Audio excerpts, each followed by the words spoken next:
বিরোধী দলনেতা শুভেন্দু অধিকারীর কনভয়ে হামলার ঘটনা ঘটল কোচবিহারে। অভিযোগের তীর তৃণমূলের দিকে।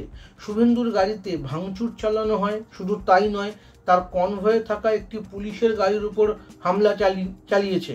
সেই গাড়ির কাঁচ ভেঙেছে। বিজেপি বিধায়কদের উপর হামলার ঘটনা নিয়ে মঙ্গলবার কোচবিহারে পুলিশ সুপারের সঙ্গে দেখা করার কথা ছিল শুভেন্দুর। সেই মতো তিনি কলকাতা থেকে বিমানে বাগডোগরায় পৌঁছান। তারপর তার কনভয় রওনা দেয় কোচবিহারের দিকে।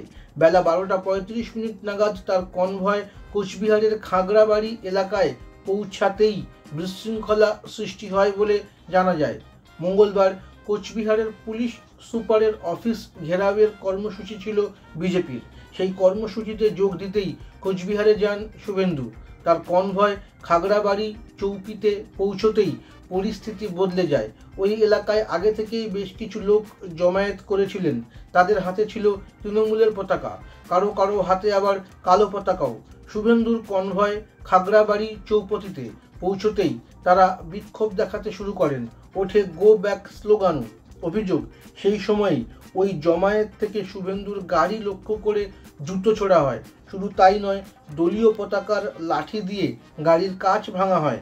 তবে এই হামলার ঘটনায় কেউ আহত হয়েছেন কিনা তা এখনও জানা যায়নি।